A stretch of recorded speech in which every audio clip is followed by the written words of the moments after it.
Hola, buenos días. Vamos a comenzar la capacitación del día de hoy. Yo soy el doctor Edwin Herrera, neumólogo del Hospital Arzobispo Loaiza, también con estudios en medicina del sueño y en biología peruana en neumología.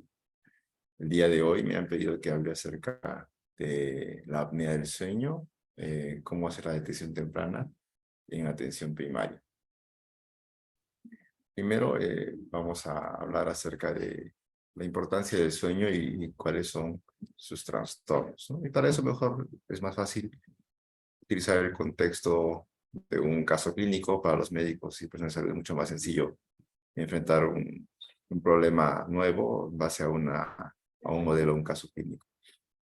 Este es un varón de 56 años de edad que es chofer de autobús y historia de hipertensión arterial y dislipidemia, que está en un tratamiento en médico particular, pesa 105 kilos, 115 kilos, perdón, y mide 1,80 m. Y lo refiere a su cardiólogo por ronquido, ¿no? El paciente roncado. El ronquido es un fenómeno que se observa básicamente de noche mientras uno duerme, y el sueño es una parte importante de nuestra fisiología, porque el sueño permite, entre otras cosas, restaurar la homeostasis del sistema nervioso central y de todos los tejidos del organismo en general. ¿Es útil para qué? Para restablecer los almacenes de energía y también para consolidar la memoria y mejorar el desempeño neurocognitivo de todas las personas. Cuando uno tiene un trastorno del sueño, esos trastornos van a afectar básicamente la calidad, la cantidad y la estructura del sueño. La calidad en cuanto a que uno puede percibir de que pues, está durmiendo bien o está durmiendo mal. La cantidad en cuanto al número de horas. El tiempo para dormir mínimo en una persona adulta es de 7 a 8 horas, máximo 9. En menores de 18 años, adolescentes y niños, el tiempo de sueño puede ser más largo, hasta de 10 o 12 horas, dependiendo de la edad del niño. Y la estructura está relacionada más bien a las fases del sueño, en cuanto a que el sueño puede tener una fase de sueño superficial o sueño no REM, y sueño profundo o sueño REM. No vamos a entrar en esos detalles, pero sí es importante recordar que esta estructura puede verse alterada por cualquier trastorno del sueño, haciendo que el sueño profundo se disminuya y el sueño superficial predomine.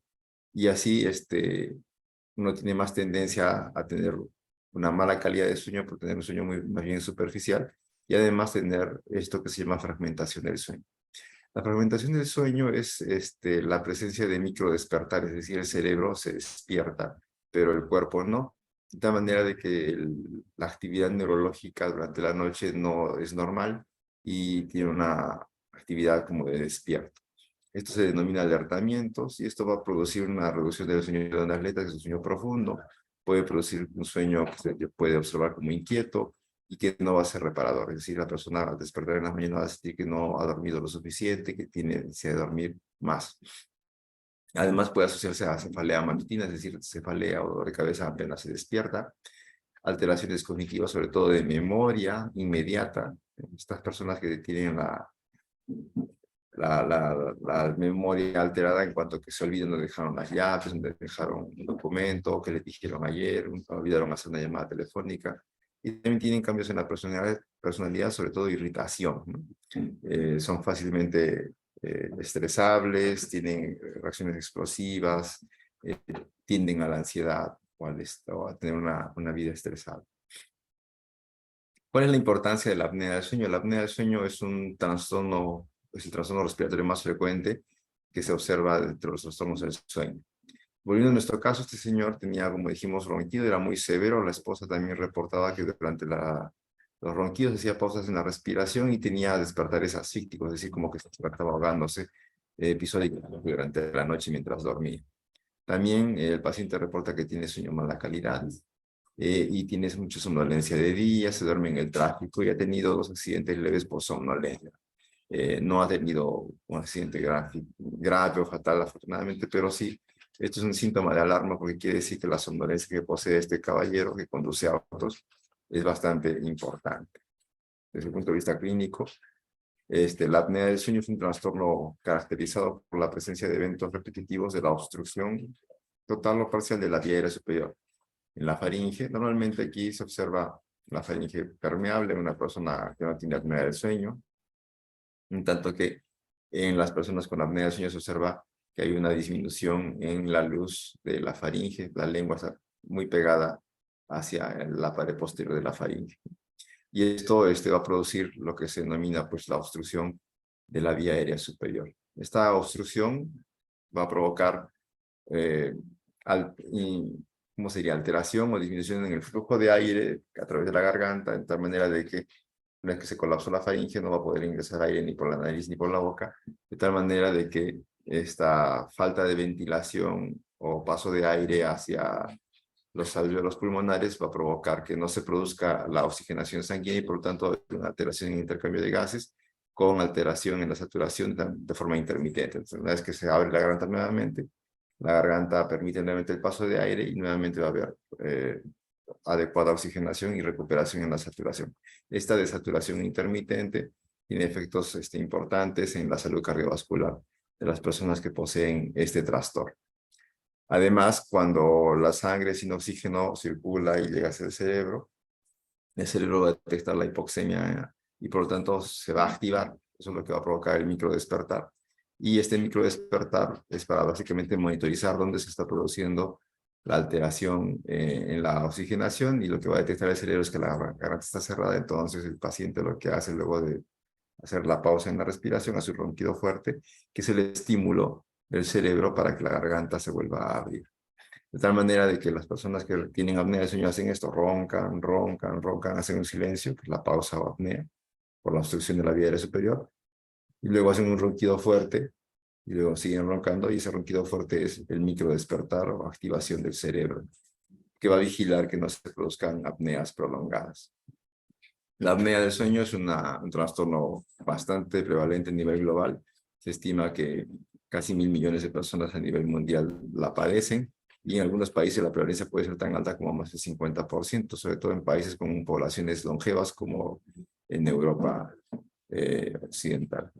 En el Perú estamos alrededor más o menos del 30%, según estimaciones de este estudio publicado en Lancet en el año 2019. Son estimaciones basadas en cálculos epidemiológicos. No hay un estudio que haya evaluado exactamente cuál es la prevalencia en el país. Sin embargo, esto es un referente.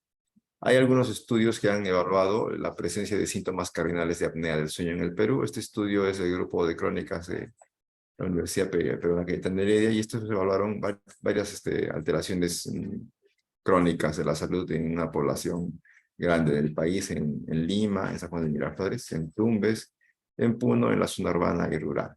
Y aplicaron para esta publicación, este análisis, el cuestionario de Edward, que evalúa somnolencia, vamos a verlo más adelante, y además preguntaron acerca de la presencia de ronquido habitual y pausas en la respiración observadas por los familiares, ¿no? Y lo que encontraron es que el 30% de esta población, las de San Juan de Miraflores, Tumbes y Puno, tienen ronquido, el 21% casi tienen pausas en la respiración y el 18% tienen somnolencia excesiva diurna, evaluada por el cuestionario de Edward. Eso quiere decir que por lo menos uno de cada 3 personas tiene alguno de estos síntomas y eso es importante saber porque seguramente nosotros dentro de nuestro entorno familiar o social conocemos personas que roncan mucho y que incluso tienen mucha somnolencia diurna asociada al ronquido y en algunos casos podemos conocer a alguien que tenga pausas durante la respiración mientras duerme. Esos 3 son los síntomas cardinales de la apnea del sueño y esas son las prevalencias que se han encontrado en el Perú en este estudio observacional.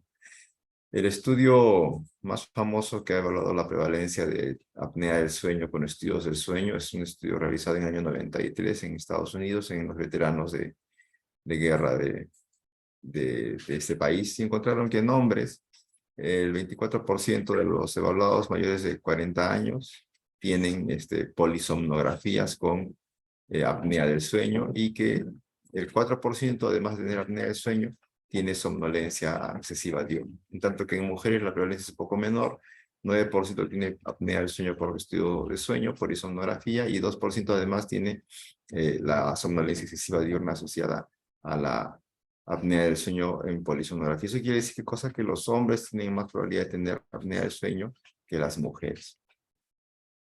La apnea del sueño es un problema prevalente y es un problema en crecimiento a nivel global. Se estima que más o menos el 90% de las personas que la padecen no están diagnosticadas. Además, se sabe que es el 20% de los accidentes de tránsito son asociados a somnolencia del conductor y probablemente la mayoría de ellos tienen apnea del sueño, que hasta el 85% de las personas con enfermedad cardiovascular, con falla cardíaca, tienen algún tipo de trastorno respiratorio del sueño, sobre todo apnea del sueño de tipo central, y que el 60 a 80% de las personas obesas en el mundo tiene algún tipo de trastorno respiratorio del sueño, sobre todo apnea del sueño. Y esto es importante, ¿por qué? Porque seguramente nos estamos informando ya recientemente de que hay una epidemia de sobrepeso, obesidad a nivel global y que esta epidemia no es ajena en el país.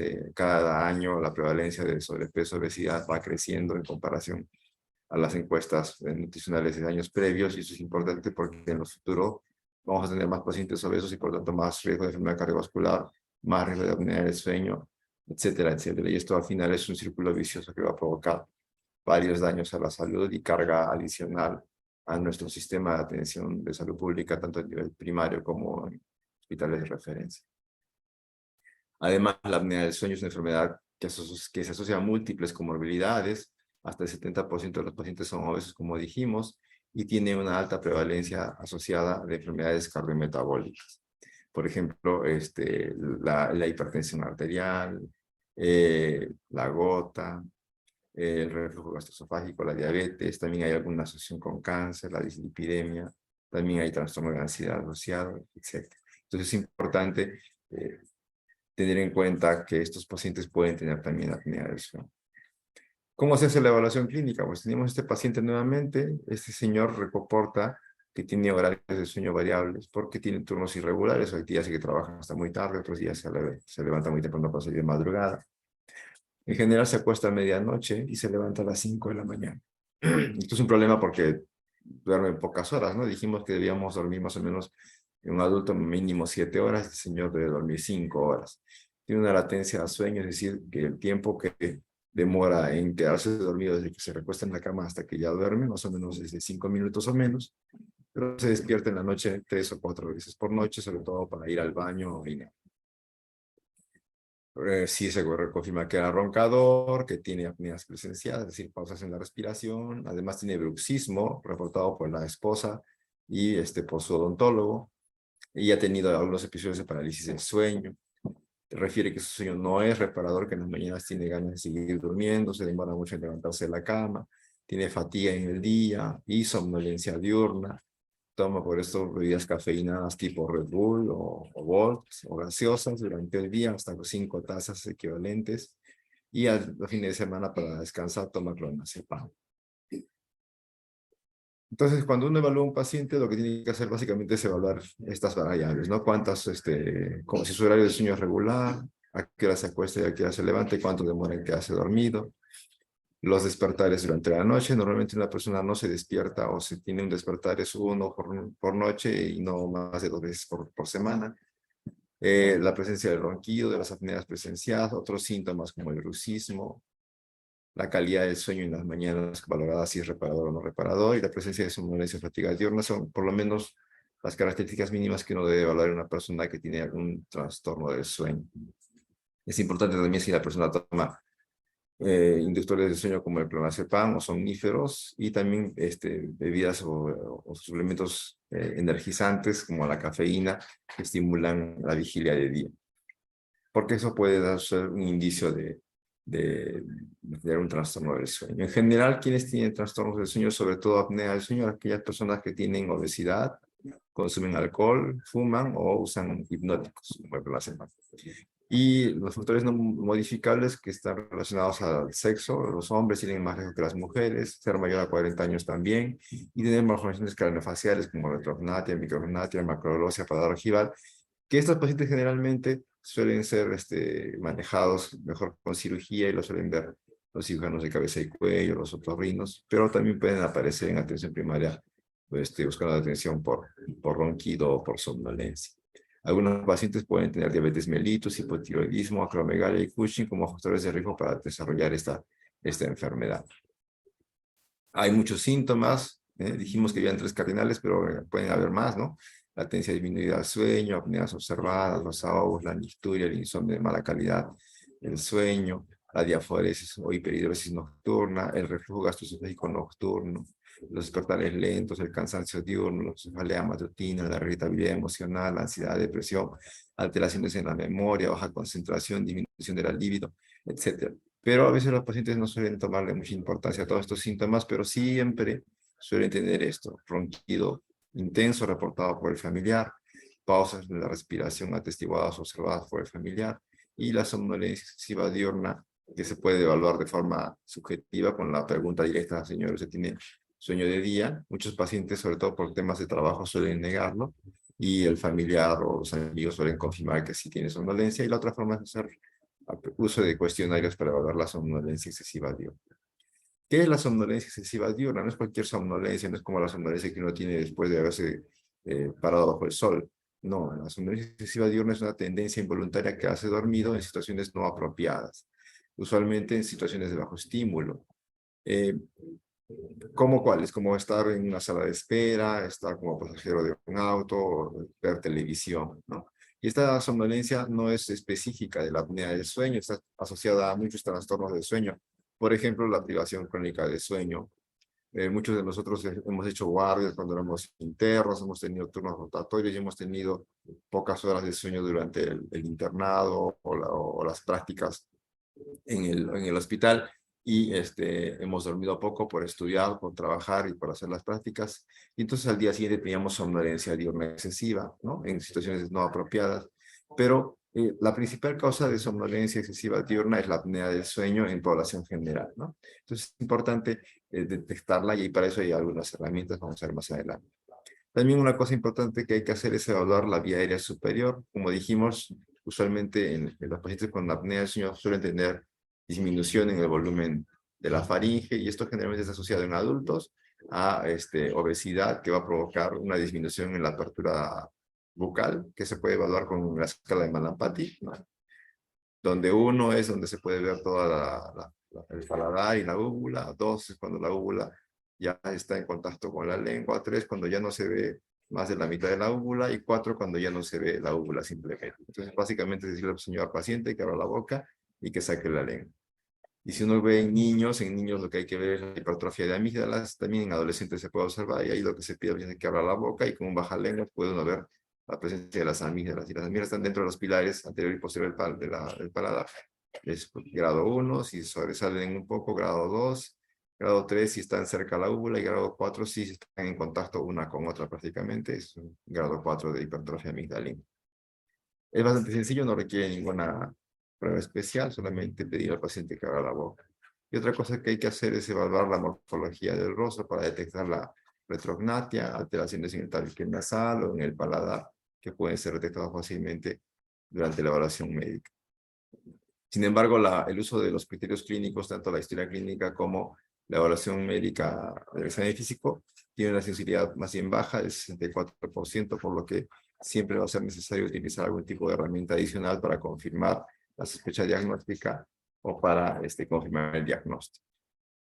Este señor tenía un Mallampati 4, es decir, tenía el paladar y la úvula completamente ocultos por la lengua. Tenía amígdalas en primer grado, es decir, no había hipertrofia amigdalina. Su mentón, su nariz y su paladar eran normales. Tenía un índice de masa corporal en 35 y un perímetro cervical en 52. Esto es importante: pesar y medir al paciente, y también medir el perímetro cervical, porque el diámetro cervical va a predecir mejor el riesgo de apnea del sueño. Y también está incluido en algunas escalas o cuestionarios que vamos a ver aquí adelante. La escala de Edwards les había comentado que se había utilizado para evaluar la somnolencia. Es una escala que evalúa básicamente la presencia de somnolencia en situaciones de bajo estímulo, como leer, ver televisión, estar sentado en un lugar público, ser pasajero de un transporte público, un auto, cuando uno se recuesta en la tarde sin necesidad de querer descansar y se queda dormido, cuando uno está conversando con alguien, cuando estás sentado después de haber comido el almuerzo, por ejemplo, y no haber tomado alcohol, o mientras está conduciendo un auto y si este auto se detiene unos minutos en el tráfico. Hay que ver la probabilidad o el riesgo de tener somnolencia en esas situaciones. Si uno tiene un puntaje mayor a 10, pues se considera que uno tiene somnolencia excesiva diurna. Otra escala para evaluar el riesgo de tener apnea del sueño es la escala de Stock-Bank. Esta escala evalúa básicamente la presencia de ronquido, de fatiga o somnolencia diurna, la presencia o el reporte de apneas presenciadas, si tiene hipertensión arterial el paciente, si tiene un índice de masa corporal mayor a 35, si tiene una edad mayor a 50 años, si tiene un perímetro cervical mayor a 40 centímetros o si es hombre. Entonces, según cada respuesta positiva o negativa, uno suma puntos y si uno tiene de 0 a 2, tiene un bajo riesgo de tener apnea de sueño moderado a grave. Si tiene de 3 a 4 puntos, el riesgo es intermedio y si tiene más de 5 puntos, el riesgo es alto.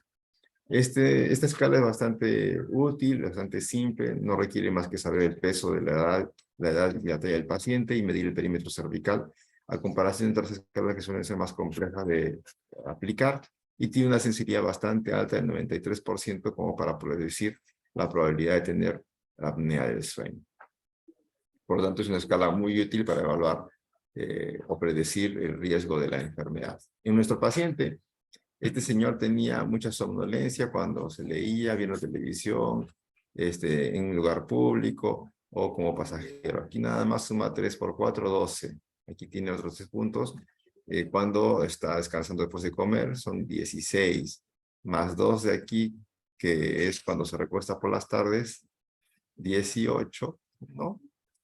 Y finalmente un puntito aquí, 19. Entonces tiene un puntaje bien alto, más de 10, por lo tanto corresponde hablar que tiene somnolencia excesiva diurna. Y cuando le aplicamos la escala de Stock-Bank, encontramos pues que es un paciente que ronca, que tiene fatiga, somnolencia diurna, que tiene apneas presenciadas, que además es hipertenso y tiene un índice masa corporal por encima de 35, es mayor a 50 años, su cuello medía más de 40 y es hombre, tiene 8 puntos, por lo tanto tiene somnolencia excesiva diurna y tiene alto riesgo de tener apnea del sueño moderado a grave según las escalas que hemos utilizado. Y con esto, la probabilidad de apnea del sueño es bastante alta. ¿Cuánto? Probablemente 80%. Sin embargo, eso hay que confirmarlo con un estudio del sueño. Generalmente en atención primaria, pues si ya uno tiene una historia clínica compatible, una evaluación de examen físico sospechosa y escalas positivas, ya estamos en la posibilidad de poder referir al paciente para hacerle un monitoreo de sueño, si es que no se puede hacer en atención primaria todavía, porque en muchos pacientes, en muchos países, perdón, ya se aplica los estudios de monitoreo de sueño en atención primaria, en la medida en que la demanda de estudios va aumentando, y esto depende de que, así como cualquier enfermedad, se haga tamizaje de la presencia del trastorno para poder darle tratamiento a los pacientes. Y vamos a hablar aquí rápidamente solamente de monitoreo del sueño de manera informativa, más que como algo que puedan hacer en atención primaria, porque en la actualidad no hay monitores de sueño en atención primaria. La polisomnografía es el estándar de oro para hacer el monitoreo del sueño en cualquier trastorno del sueño. Sin embargo, como ustedes ven, pues requiere una serie bastante grande de sensores que van a capturar las señales biológicas, sobre todo la parte del electroencefalograma, flujo de aire, electromiografía, etcétera, que suelen ser bastante complejos de evaluar porque registran mucha información que no necesariamente es fácil de interpretar para personas no entrenadas y puede ser muy complejo y demorar mucho en analizarse. Sin embargo, es el estándar de oro y ante las dudas o sospechas diagnósticas o enfermedades no necesariamente respiratorias, pues sí sería necesario hacer. En la actualidad, lo que se recomienda cuando uno tiene sospecha de apnea del sueño, como en el caso que hemos estado viendo durante la presentación, lo más útil sería hacer una poligrafía respiratoria o un monitoreo ambulatorio del sueño, que básicamente lo que evalúa son variables respiratorias, es decir, evalúa el flujo de aire que el paciente realiza mientras respira, evalúa el esfuerzo respiratorio que hace el paciente cuando respira durante la noche a través de una banda de tórax y evalúa la saturación de oxígeno para ver la presencia o no de la desaturación intermitente de la que habíamos hablado cuando suceden las obstrucciones en la faringe o vía aérea superior. Estos equipos permiten hacer estudios más sencillos, se usan en la casa del paciente, no requieren personal especializado, no requieren ser supervisados y pueden incluso tener programas de calificación automática, es decir, ni siquiera necesita ser muy experto en interpretar las señales que manda este monitor, porque el sistema tiene un sistema de calificación automática que en la medida en que ha ido progresando la tecnología, pues han mejorado mucho sus sistemas de calificación, aunque el estándar sigue siendo que hay que revisarlo para estar seguros de que esté todo bien calificado, pero en general son bastante confiables. ¿En quienes está indicado hacer un estudio simplificado de poligrafía respiratoria? En personas que tengan alta probabilidad pretest de tener apnea del sueño, es decir, tengan un puntaje de Stoppard bien alto, una escala de Edwards bien alta, y no está indicado en quiénes, en que aquellos que tengan alguna comorbilidad significativa, por ejemplo, enfermedades del sistema nervioso central, un infarto cerebral, por ejemplo, para personas con demencia. En la insuficiencia cardíaca tampoco, sobre todo si no está bien controlada. En personas con enfermedad neuromuscular debilitante, enfermedad pulmonar grave, no tratada. En niños y en algunas personas que tengan otro trastorno del sueño, por insomnio, por ejemplo, ¿no? Trastornos de movimiento, pues eso no vamos a hacer con una poligrafía respiratoria. Una poligrafía respiratoria básicamente es para las personas que tengan alta probabilidad de tener apnea obstructiva del sueño. Y esto es lo que reportan los monitores, básicamente tres señales: la señal de flujo de aire, el esfuerzo respiratorio y la saturación de oxígeno. Y con eso se va a calificar la presencia de apnea del sueño o hipopneas del sueño. Un polígrafo es útil sobre todo cuando está utilizado de forma adecuada y está validado adecuadamente contra el estándar de lo que es la polisomnografía. Actualmente los monitores que existen en el mercado están validados de esa manera. Como dijimos, pues estos son equipos pequeñitos, ¿no? Que tienen menor costo, son accesibles, no requieren estar entrenado, no requieren una infraestructura hospitalaria, aunque pueden subestimar el índice de apnea y hipopnea, y puede haber pérdida de registro de la información, sobre todo si el paciente se desconecta algún cable o se retira algún sensor. Solo como para saber el diagnóstico se confirma con la presencia de los eventos de apnea o hipopnea por hora. Si uno tiene más de 5 eventos de apnea o hipopnea por hora, y además tiene signos y síntomas de la enfermedad como somnolencia excesiva diurna, pues ya tenemos diagnóstico confirmado.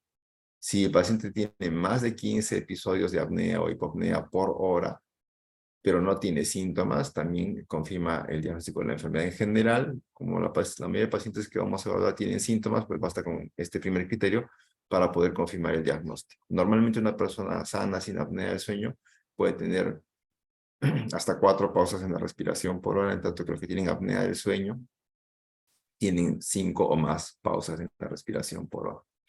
Y la severidad se establece utilizando nuevamente este mismo índice. Si uno tiene entre 5 a 15 pausas en la respiración por hora, tiene una apnea leve. Si tienes entre 15 y 30 pausas en la respiración por hora, tienes apnea moderada. Y si tienes más de 30 pausas en la respiración por hora, tienes una enfermedad severa.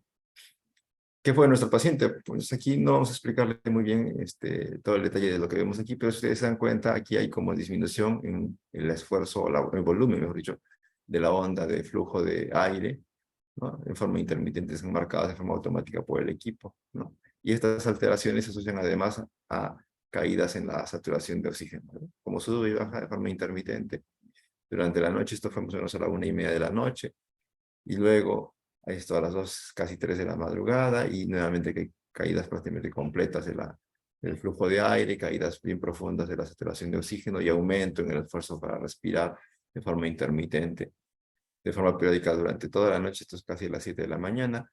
Y bueno, durante la noche se ve esto, ¿no? Caídas continuas e intermitentes durante toda la noche de la saturación de oxígeno, que comenzó alrededor de 93, pero puede bajar hasta 70 o inclusive menos, porque ya no se ve menos de 70. Y esta caída intermitente en la saturación de oxígeno va a provocar lo que se llama hipoxemia intermitente, y esta hipoxemia intermitente daña los vasos, el corazón, la circulación cerebral, la respuesta metabólica y hormonal que tiene el cerebro durante la noche, genera una condición de estrés, activación del sistema simpático, que va a provocar a largo plazo mayor riesgo de infartos, mayor riesgo de hipertensión arterial, mayor riesgo de obesidad, diabetes, etc. De la manera de que esto provoca mayor daño a la salud de la población que la padece a largo plazo.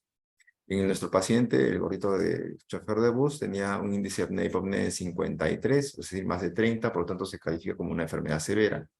Y además tenía una saturación de oxígeno baja, ¿no? la saturación promedio era 87 y bajaba hasta 62% de forma intermitente. Entonces, esto es una cosa importante. Otra cosa importante es que el paciente tenía una saturación por debajo del 90% en más del 60% del tiempo en que se ha registrado la saturación, es decir, tiene una hipoxemia nocturna. Y eso también es importante porque está asociado a la severidad de la enfermedad, ¿no? Mientras más severa la enfermedad, mayor riesgo de tener bajas saturaciones de oxígeno durante la noche. Y esto se asocia a mayor riesgo de complicaciones cardiopulmonares. ¿Qué podemos concluir? Que la apnea del sueño es un trastorno frecuente con impacto en la salud de la población en general. Se debe establecer el diagnóstico en base a la sospecha clínica, como ya dijimos, en todos los pacientes que tengan factores de riesgo. El uso de los cuestionarios ayuda a fortalecer la sospecha clínica y a seleccionar mejor a los pacientes que requieran más estudios o para referirlos, en el caso de atención primaria, a un hospital de referencia para que se le hagan los estudios necesarios. Eh, el diagnóstico requiere monitoreo de sueños, de preferencia monitoreo simplificado en pacientes con alto riesgo. La poligrafía respiratoria, que es el monitoreo simplificado, es un método válido para el diagnóstico de pacientes con alta sospecha de apnea del sueño. Y eso sería todo. Muchas gracias. No sé si tengan alguna pregunta. De repente en el chat.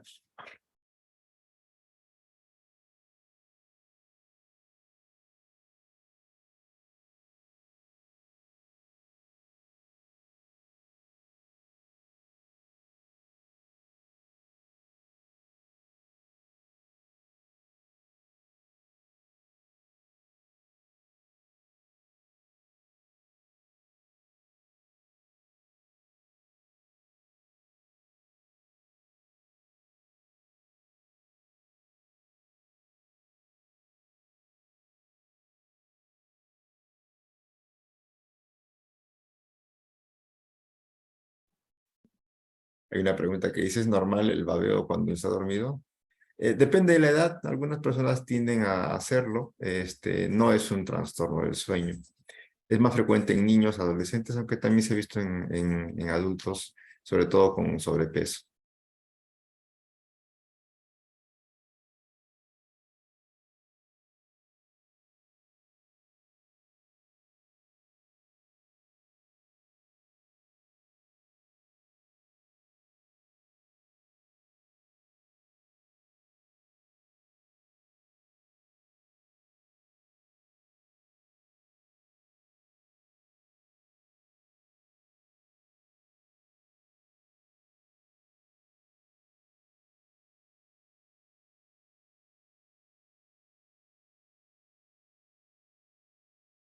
Si no hay más preguntas, muchas gracias a todos por su atención y estamos hasta la próxima capacitación.